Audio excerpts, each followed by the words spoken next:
C'est une quête tous les instants. Ces jours-ci, personne ne semble pouvoir trouver ce qu'il cherche, et dans certains cas, ce dont il a besoin. Et cette situation survit au moment de l'année où les consommateurs sont les plus actifs.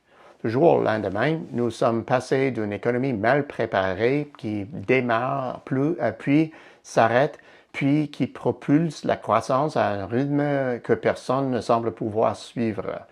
À grande échelle, l'ampleur de la demande a dépassé notre capacité à y répondre. Comment l'expliquer? Une économie dénombre fondamentalement trois sources soutenant l'offre de produits que nous consommons: la main-d'œuvre, le capital physique et la productivité. De ces trois sources, la main-d'œuvre et la productivité sont les plus difficiles à changer.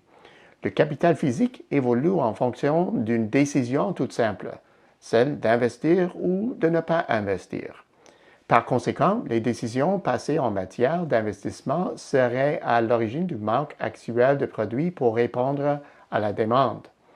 Avons-nous sous-investi? C'est fort possible. Le long intervalle de croissance léthargique après la crise financière mondiale de 2008-2009 n'a pas vraiment inspiré des investissements massifs. À vrai dire, avant cette crise, le monde avait investi de manière excessive dans l'espoir de suivre la cadence d'une demande qui était alors insoutenable. Dans les années suivant la crise, il a fallu un bon moment pour éponger tous ces excès.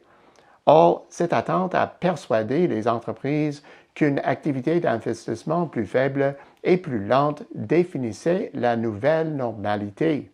Cette situation était censée être temporaire, mais elle s'est révélée moins temporaire que prévu.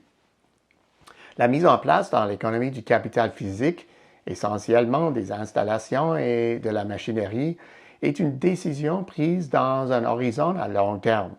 Il faut pouvoir anticiper les besoins futurs de l'économie et tenter d'y répondre par un niveau de production approprié.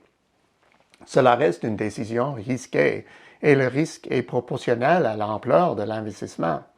Cette conception est remise en cause dans un monde dominé par le court terme, où la circulation rapide de l'information et la logistique de juste à temps peuvent entraver la planification à long terme. Besoin numéro 1. Porter l'investissement au niveau attendu. Si nous avons mal évalué le dernier cycle, si l'économie se remet des difficultés rencontrées lors de la pandémie et prend la voie d'une véritable reprise, il est impératif d'investir davantage dans l'économie et ce, aux quatre coins du globe. Besoin numéro 2. Augmenter l'investissement pour combler l'écart grandissant observé sur le marché du travail. Les économies sont capables d'accélérer leur croissance, mais la main-d'œuvre fait défaut. Les taux de chômage glissent à des creux historiques, alors même que les consommateurs disposent toujours d'abondantes capacités pour dépenser. De plus en plus, l'économie mondiale a désespérément besoin d'une hausse des investissements dans l'équipement pouvant déplacer une main-d'œuvre qui, à proprement parler, n'existe pas. Besoin numéro 3. Réduire le risque lié aux chaînes d'approvisionnement. Le premier épisode de SRAS et d'autres événements perturbant la conduite des affaires ont souligné la pertinence des redondances en matière de productivité. Le repatriement de la production à proximité du pays ou sur le territoire national et la délocalisation générale de la production sont revenus à la mode. Cette fois, on semble déterminé à mettre ces plans à exécution. C'est du moins ce que révèlent d'importants sondages. Les entreprises donnent suite à leurs plans et reconfigurent leur chaîne d'approvisionnement. Besoin numéro 4. Tenir compte de la croissance future. Sur les principaux marchés émergents, la croissance est si dynamique que des millions de personnes accèdent chaque année au rang de la classe moyenne. Cette tendance à l'échelle de la planète, qui se maintiendra à long terme si on en croit les projections, viendra accroître la contribution des marchés émergents en essor et, du coup, stimuler la croissance mondiale. Si les technologies de communication et de production continuent de rapprocher les économies du globe, il faudra considérablement accroître les capacités de production pour suivre la cadence et répondre aux besoins des marchés mondiaux. Le dernier élément est déterminant. La progression actuelle de la croissance exige une augmentation notable des investissements de la part des économies alimentant cette croissance.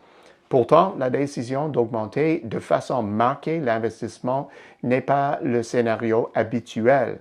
En fait, d'ordinaire, les entreprises attendent d'abord que la croissance se manifeste. La pénurie actuelle de capacités est étroitement liée au rôle prépondérant et à long terme des marchés émergents dans la dynamique économique. Au bout du compte, dans la sphère économique, l'investissement occupe de plus en plus le devant de la scène.